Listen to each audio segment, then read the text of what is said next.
it. That's what I'm talking about. Wait. Okay, now, from the beginning. Welcome to BS, Beyond Stereotypes, a podcast about lawyers using their authentic voices to change the world. I was going to have to be an outlaw. To be a transgender person was to be an outlaw. And that was something I learned very early, that I was going to somehow have to transcend the laws itself in order to survive, in order to be authentic, to be truthful. So um, I think growing up with that obviously made me much more of a civil libertarian, somebody that believes that everybody has the same rights, so regardless of their color.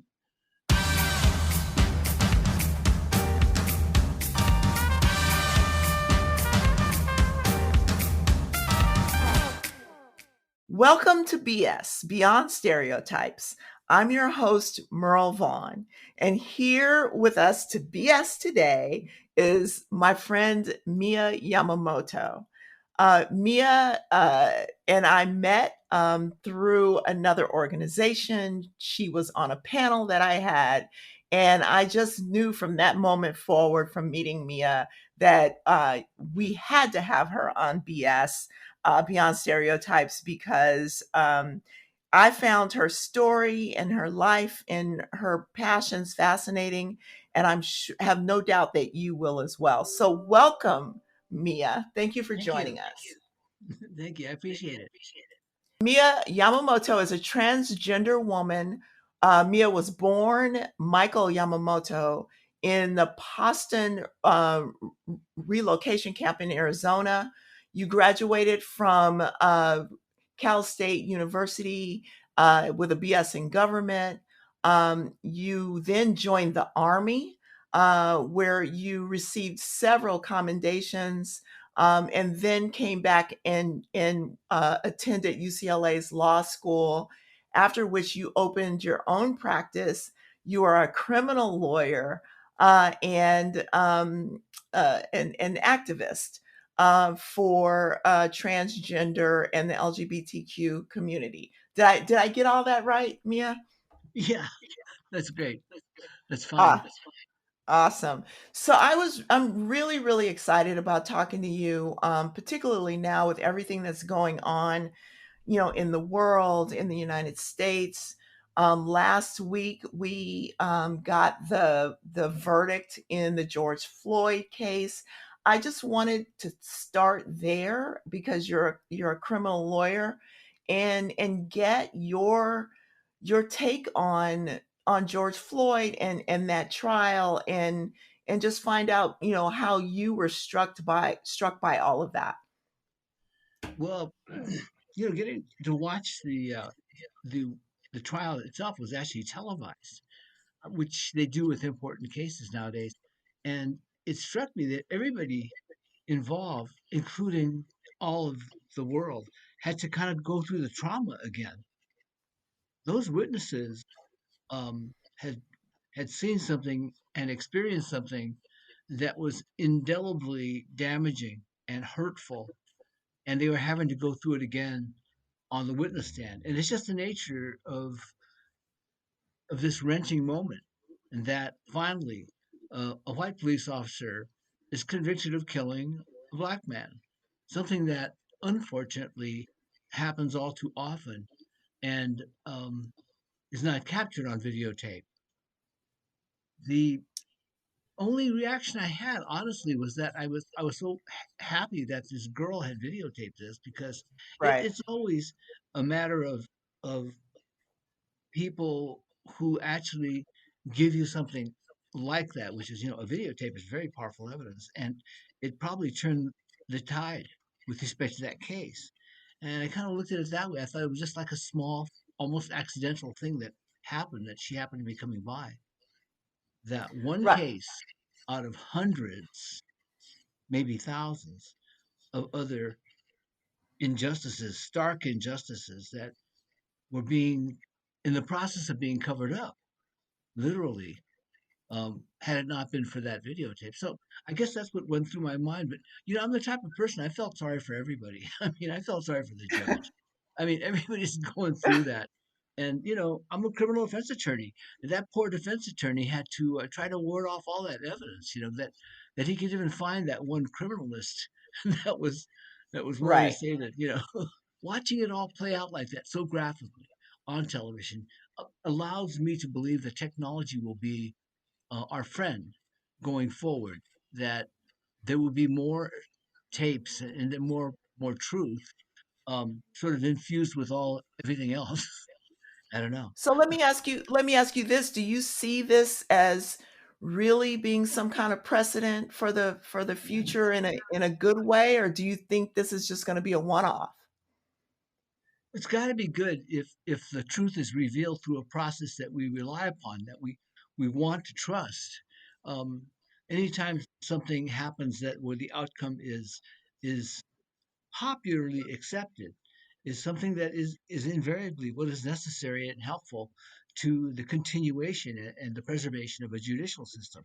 Um, it is a system that had been losing credibility steadily over the course of time with the advent of things like DNA testing and other more scientific methods of achieving some truth. Um, Now all those things are starting to be revealed. I do see that as a good thing. I'm happy with it. Um, I'm optimistic despite all my Yeah. cynicism. Yeah, right. Well, so let's move to you. Let's hear a little bit about you. I have so many things I want to ask you about, but on a personal level, and this unbelievable idea that you could be born in a relocation camp. Can you just tell us a little bit about that, and how that maybe formed who you are? And what would you want audiences who are not even familiar with the fact that was a thing? Believe it or not, there are people who don't really know. What do you want them to know, Mia? It's like so much that's happening. You can't have reconciliation without truth. So it's like this. If I am born, and I was, I was born in a World War II concentration camp for Japanese Americans. I have to bear witness with respect to that experience and to my whole community's experience during that time, and examine the society that we're a part of.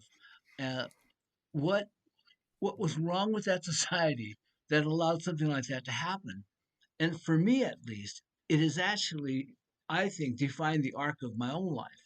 Having been born that circumstance, I almost, well, I subconsciously have always rooted for the underdog, always known Yeah, that me I too. was going to be myself. I was going to have to be an outlaw.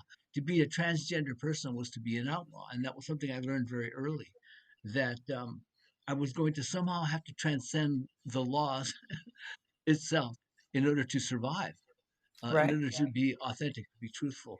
So um, I think growing up with that obviously made me much more of a civil libertarian, somebody that believes that everybody has the same rights, so regardless of their color.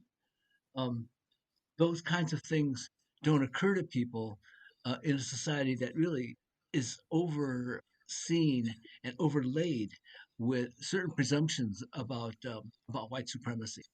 Bias is bias, and most people don't want to. People don't want to admit it. I'll admit it. Um, and if I spoke in the other panel with it, we all harbor biases and stereotypes.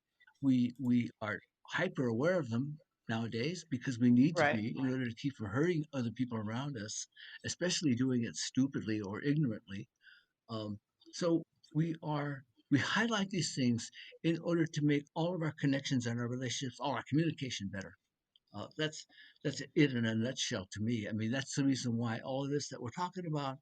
Um, yeah, biases and stereotypes are only useful if you're lazy in terms of your thinking about people.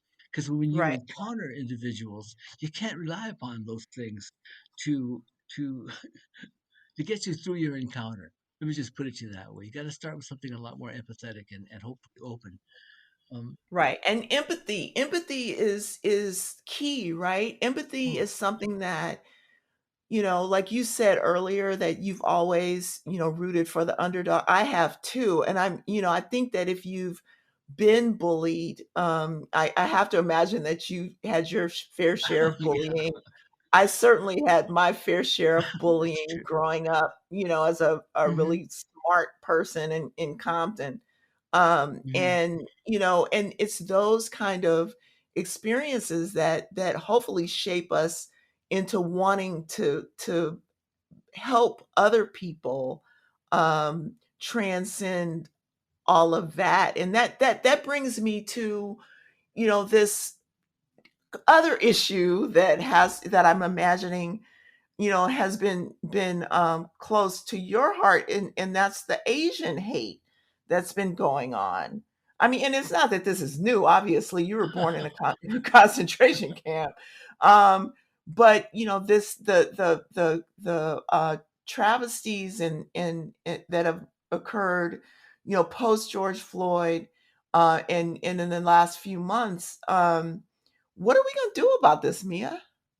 Well, every single event that sort of galvanizes people and gets them together is good. And I'm looking at all this anti-Asian hatred and all the violence, and of course, it's awful, for those folks who are going through it. And what's interesting is, like I said, I've seen an unbroken strain of that going through my life and my history. As if you're a black person going, you can't. It's unavoidable. The experience, the attitudes, the whole history is it's It's real. overlaid. The struggle is Yeah, real. but it's been overlaid by by white supremacy. To be perfectly honest, I mean, you look at every element of experience around you that is crafted around certain assumptions and a certain hierarchy that people seem to just accept. And the real problem with it, as I see with Asian American people, is that you know it's to be an accomplice to white supremacy is to buy into the model or the model minority myth, to Mhm. Yep. somehow, you know, be the white auxiliary out there in the world. Is from my point of view, it's like that's like major league shuffling. That's like I want to live in a master's house. You know, Right. so I mean, I feel like Asian Americans have been singled out for the violence, and I think specifically by Donald Trump and the whole let's blame China, let's blame all these Asians for bringing this virus here, somehow. It didn't matter. My folks got here like in the 19th century, so but they look at you and it doesn't really matter. And the one thing Asian Americans, I think, the lesson that we have learned is in my lifetime dealing with anti-Asian hatred and violence. Vincent Chin, the famous Vincent Chin case, he was attacked and murdered because they thought he was Chinese. They thought he was, excuse me, he was a Chinese man they thought was Japanese, and they killed him. And I've always said these folks can't tell us apart. They don't bother to. They have a whole uh, stereotype in their crosshairs, with in the bullseye, and if you're a really simple-minded sort of primal, uh, you know, sort of Neanderthal mentality. It's like Big Boss says, "Go get those Asians," and if you're sort of frustrated and angry, the first person you're going to take it out on is the one that your boy has recommended. And this is if it would be, it's one thing to sort of single us out for this behavior, but Asian Americans have to sort of wake up to the idea that we're connected to all of racism, not just Right. racism against Asian Americans.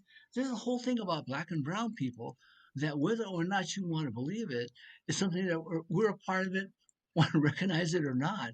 Most of us in inner cities have been fortunate to sort of, mix it up with people from all cultures. We've learned a Right. lot of really important lessons, and that is that we have more in common when you are united. sort of in order trying to advance the whole community. We have more in common.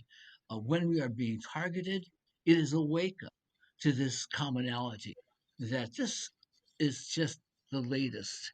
We are the sort of the minority of the moment, targeting by the sort of the militant fascists who are trying to make a point about who they think is the boss, so to speak. Right. You know, Right. and Yeah. this is where go ahead. I'm sorry. And I was gonna say, and that was kind of the lesson. The lesson has been learned by non-minority women, right? Is All that right, yeah. is that Yeah.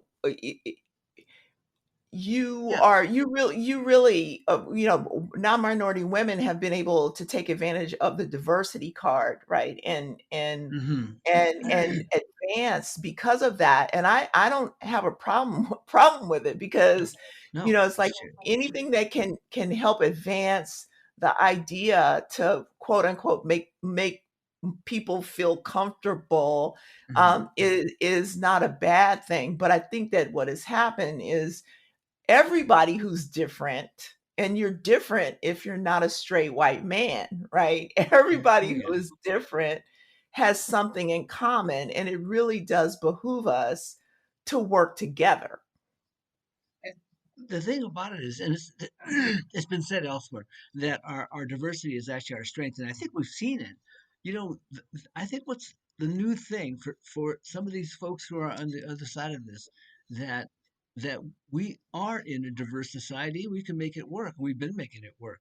Um, the people that are rebelling against progressive change have benefited from white preference, and the defenders of white supremacy continue politically, um, in very clever and manipulative ways to try to continue to maintain power.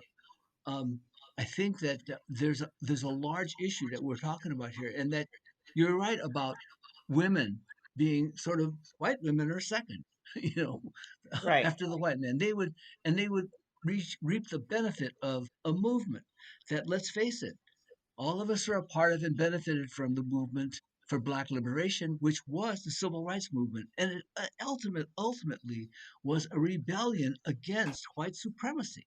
It was the front lines against an existing philosophy that was damaging to any other person who was not white. And ultimately, it's resulted in a re-examination of the whole power structure. But the main thing is that Asian American people, for me anyway, have to come to this realization that it's something about mass movement that is the only way that we can defend against anti-Asian hate. Because ultimately, we have to understand that this is all part of a backlash against something that, as far as I'm concerned, is still in motion. It's still a work in progress, called the civil rights movement, which ultimately still came from the struggle for Black liberation, completely unfinished business today, that we all have to be a part of it. It's just that was the message, or that is the message, I feel like, that Asian Americans hear this, that we are not monolithic either. Like, Right. we're just one giant community with a whole bunch of facets and a whole bunch of little minor communities and tribal loyalties and rivalries. And but understanding that we try to forge a place for ourselves in America, so to speak, and in many ways make sure that we can open up the doors for everybody. I still have always felt that that and it's something I've been talking about with respect to this whole struggle for international human rights. Uh, the whole Toni Morrison, if you achieve freedom for yourself, it's meaningless unless you seek freedom for others. That's Thank what the you. movement, yeah, that's what the movement is all about. That's why we move, and that's why we come together, because we can't do it alone. We have to have each other. Every time we wake up to that message and that reality and that awareness of where solidarity takes us and how solidarity defends us is is an important awareness in the middle of the struggle to know which direction you're going and why. You know, just on a personal level, I have to admit, I've always been all the movements I've been a part of it. Always been, it's never been a part of electoral politics. It's always been, you know, other than that, anything other than that. And this Right. last presidency was so bad it actually drove me to get more involved in electoral politics. And I Oh, don't mean really? as What a so what did you candidate. do? What have you done? Well, getting active with other Democrats, other like Democratic clubs. They have them here in LA. Um, Doing that type of connecting up with them, and trying to figure out how I could be useful, in an election. I'll put it to you that way. Because I'm starting to look at it and realizing we can make some very big mistakes. You know, we can Right. elect some Well, that's we've horrible shown people. that, right? And so that has been a vivid and enduring lesson for me that, I can't sit these out. You know what I mean? I can't just throw money at these people. I've got to get involved. Um, so that's what Donald Trump and his ilk and the people that continue to support him, that's what they have actually done to me. It inspired me to action. So, Right. but that So also let's means, talk about something a little bit more fun. well, I okay. read I read that in finding your way through your transition that you got involved in the arts and you Yeah, learned to did dance and play music. Let's talk about Mia's artistic side. I love that. that. Well, yeah, I've been playing in bands ever since like 78, something like that. Um, that's just, I think any musician will tell you, anybody, even a part-time musician like myself, that it's that part of you that's the most fulfilling. I've always sort of sought out music as sort of a refuge, a place where I could find my own voice and myself. And it was a solitary pursuit that didn't require anything, except me singing. And what was interesting, I used to sing in bars and stuff like that with my guitar, my acoustic guitar, and it wasn't Uh-huh. kind of a big deal. But I had some friends that played in a band called Prairie Fire, and they broke up. Talk about the circumstance I'm not going to go into, but I remember the bass player and the violin player came to me and they wanted me to sing for them. They wanted to start a new band. And I have to admit, when I first started playing, I kept thinking, geez, I'm just a bar singer. These rock and roll band, the lead singer of a rock and roll band. That's a little bit out of my reach. I need Um, pictures. but we started playing. We played a few gigs together, and people seemed to like us, so we started playing together. We brought on my guitar teacher, Chuck Horan, who was like just the most wonderful lead guitar player, and um, then we started bringing in all these ringers. There were people that played for all these major bands around. John, my piano player, had been the musical director on a cruise with the Pointer Sisters. Oh, Um, wow. Drummer had played in the same bands with Grand Central Station and the Doobie Brothers. Um, so the band was full with ringers. I would get out there and sing, and I try to deliver the songs. Let's put it that way. Try to be the entertainer if I could be. Uh, And at first, I'd walk into the bars and think, "Gee, I hope they like us." That would be my first thought. And after about 10 years, I would get so much attention. And the lead singer in a band gets a ridiculous amount of undeserved attention. Just right. because you can sing doesn't mean that you can like read music like my piano player or my violin player.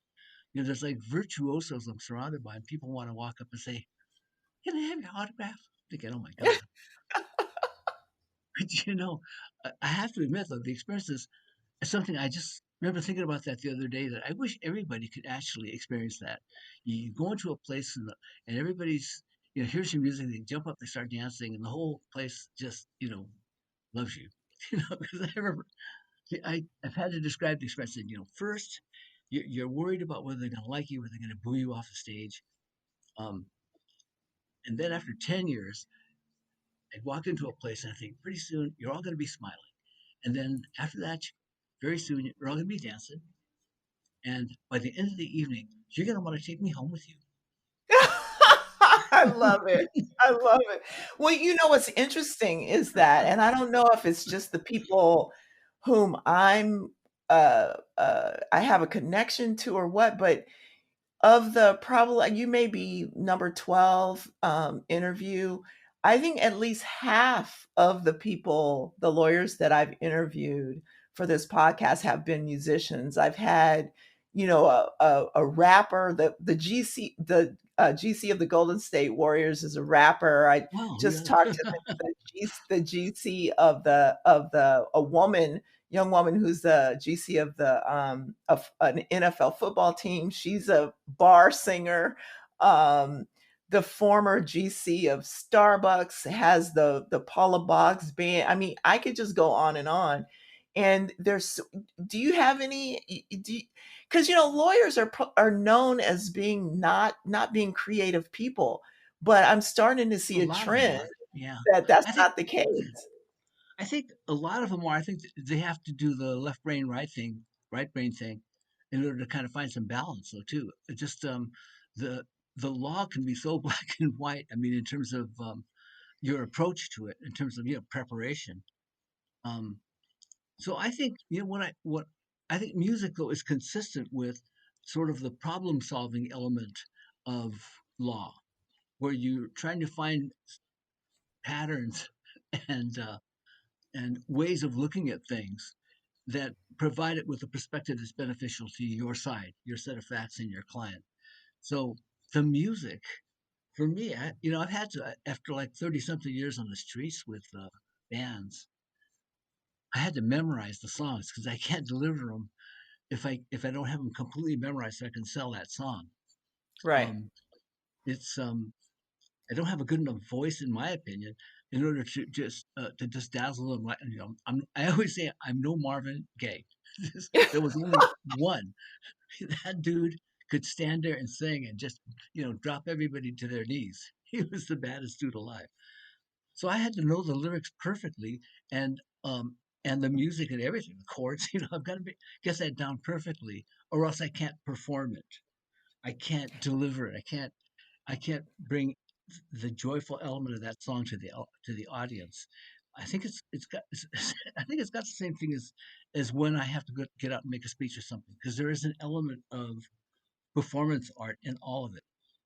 Um, And in I order, was gonna ask you that because as you were talking, it reminded me of what you probably have to do for an opening argument or a closing argument. It seems to me like is probably a correlation for the 2. well, I think that trial lawyers are notoriously theatrical. I think that element Right. of it, but I do think certainly I think the temptation, because you have the floor as a trial lawyer, um, the temptation is to sort of expand upon what it is you're presenting. Whereas I have never felt that way. I always stick to the script. You know, I'm going to get this done. You know, and I'm going to try to do it absolutely in the most authentic way, but in terms of my own voice and my own way of looking at the case, and asking a jury to look at it that way too. And in terms of that element, there's an element of that. But like for instance, there's so many different opportunities for a lawyer to get out in front of an audience that um, I think they're synergistic though too. I mean, I think my ability to get out and do some public speaking um, absolutely helped me with the poise that I needed to be a lead singer in a rock and roll band. You've got to be able to play the role. I think Right. it's got to be you got to be able to feel and deliver that song. I think I do understand it after all these years now that you can't let the audience down. Just put it that way. You know, Right. And it's like so this whole podcast is about authenticity. It's about, overcoming stereotypes. The real reason I wanted to do this and talk to badass people like you is to encourage people to be themselves and to be authentic. And you just brought that word, you just said the word. And you know how have you been able, or I should say, how has your authenticity made a difference wow. in your professional life, personal or professional life, but how have you used it to your benefit? The I, for me, authenticity came from transition, from coming out for transgender person absolutely means adopting a completely different look in many instances and a presentation. And at least that was the act of authenticity, the absolute embrace of authenticity that I was willing to go through regardless of what the consequences were going to be. And I had no idea what they were going to be actually, because nobody had ever done that one before. So there was really no roadmap. I had to just sort of take it as it came. It was a very interesting existential experience. Um, but I think that was the best thing I could have ever done for myself. Certainly, I think that I now speak with, at least internally, the voice that I was born to speak with. The attitudes and ideas and perspectives that I have, I think, are valuable because of that that difference, that change. Um, so when you talk about authenticity, I encourage everybody, just whatever their job, whatever their aspirations, that the most important lesson is to be yourself. You have something to give, and regardless of whether, and I think a transgender person can tell you this better than anybody, that no matter what would happen after my transition, I would rather be in that place, no matter how disadvantageous it would be, uh, and be myself, than to try to be somebody I was not. And that lesson, interestingly enough, seems to escape a whole lot of people who Yep. think they have to be or have to behave like people that they admire or people that they think others admire. I think that being yourself is extraordinarily important for relationships. Authenticity um, is is an act of self awareness and self confidence. Um, but being transgender, let me just say this: coming out and going through transition was for me the best things I ever did for myself. And in terms of how do I make it work for me, is that I'm still doing all the work I do in probably the same way I've always done them, but I'm doing them uh, post transition. And therefore, I feel like the way I make it work for me is I'm still forging a path. I'm still doing what I need to do to make sure that I'm allowing and opening doors, opening minds, creating opportunities, empowering others. I I do what I'm doing now as a transgender woman, the same things I was doing uh, before my transition, but now it's going to benefit a larger group of people. I've always felt that being an Asian American lawyer was pretty important, just to get in there and start something that um, became a much larger thing. I feel like the same thing with respect to the LGBT community, which at that point I now try to be a part of and try to do those same kinds of things. So for me, I try to make that change, that transition, and that resort to authenticity um, work for a much larger community. That's about the best I can say it, and hopefully do things for our community that benefit everyone. No, no, no, no. That's beautiful, and it's instructive and it's inspiring. Though I know when we did our panel, you mentioned an author. I don't remember who it was, but I was really impressed with you know you gave some examples of works that you like and that you kind of live your life by. I don't want to put you on the spot, but do you have some suggestions of stuff that people can read to make them embrace their authenticity more, and also people who want to learn more about the plight of people who are different. I quoted from Charles Hamilton Houston. Was it that Yeah. quote? Yeah, Yes. he was the mentor to Thurgood Marshall. So, he was an extraordinarily important voice. I think well, the quote from Charles Hamilton Houston is that any lawyer who is not a social engineer is a parasite on society. And what he was saying was that if you're not actively making society better as a lawyer, you're making it worse. And his philosophy all the way through is that lawyers who simply live comfortable lives, sort of sucking off the economy in the way they do, uh, are really parasites on society. They're giving nothing back, despite the fact that they reap the benefits, um, all the benefits, and not enough of the burdens in many ways. Because when you have power, what I think he was saying was it's immoral to simply use it for yourself. Right. Ultimately, if you have power and you usurp power, um, you become a liability in a society. In many instances of primitive societies, uh, people, the exploiters and the predators, um, would not be allowed in a society.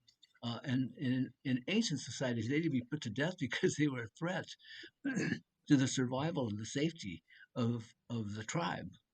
So that's the way I looked at lawyers. I mean, I will say this, but I will. It is from my point of view, being a lawyer can be a very fulfilling career in life and profession.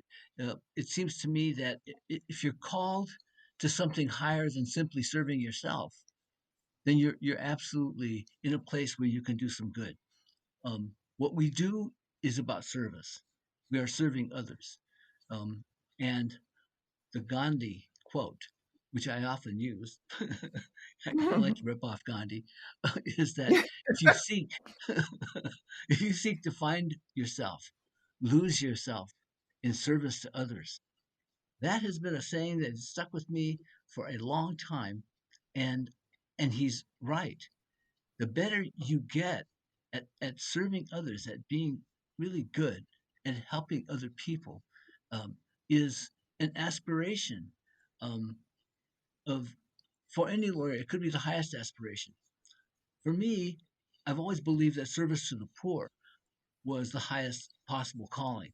So that being a public defender, my my 10 years in the office were, I saw them as sort of my postgraduate education, Hmm. because I not only found how to do the work, I found out why I was doing the work, why these people were really the most important people any place in the criminal justice system, the poor people, because they define the system all by themselves. They tell you whether this is the civilized system or an inhumane system. So to be there, my certainly that's my inspirations, my model, my role models were all public defenders, every single one of them. Best lawyers I ever encountered, some of the best people I've ever known. But that that drive to serve the poor and to serve them as well as the rich get served, that aspiration and that ideal, um, that's something worth fighting for. That's something worth waking up in the morning for, to get out there and rise to it. Rise to the Right. significant challenges that you have when you do that work. And So especially these days, I mean, we're all in we're in unprecedented times, right? And we're trying to be resilient, and we're trying to make it. And these are times when we can all, if we can all just do a little bit to help somebody. I like to say that you can do good and do well. um yeah, that's true. and that's one of the reasons for this podcast, and one of the reasons I wanted to have this conversation with you. It's been amazing.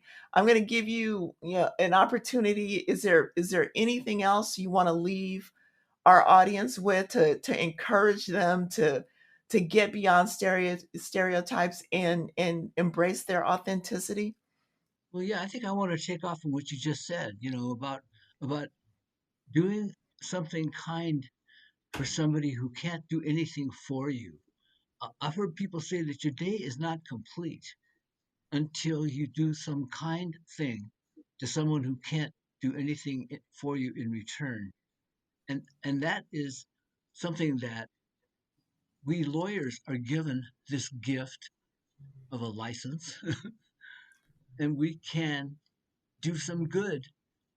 We can do a lot of good, but every day, the smallest, most fundamental thing is to try to make sure you can do one thing, one kind thing for Yep. somebody who can't do anything for you in return. That is, to me, tells you that you're spreading the gift that you have been provided. I look at it Yeah. that way. That's sort of like a little watchword for me in terms of like, wake up and think, okay, what am I going to do today? You know, That's awesome. Pay it forward, right? yeah, to keep on doing that because it defines you. It really does. What you do for other people, what you do for nothing, um, it defines you. That's the way I look at it. Your kindness defines you. You know, if anybody thinks your kindness goes nowhere, if it's never wasted, no matter what kind of a skullduggery, you know, villain that you're kind to, because it defines you. It really Well, at does least you matter. can look at yourself in the mirror, right? Yeah, it's like whatever happens, whatever people, whatever how they take it and how they treat it. If I gave them the gift of kindness, then I feel like I have defined myself again. I've making the choice that it helps me through that day. That I'm still on course. I haven't abandoned my ideals. That's amazing. Thank you so much, Mia. I mean, I am so glad that we had an opportunity to do this. I feel that my life is enriched because you are in it. Okay, good. I And appreciate that.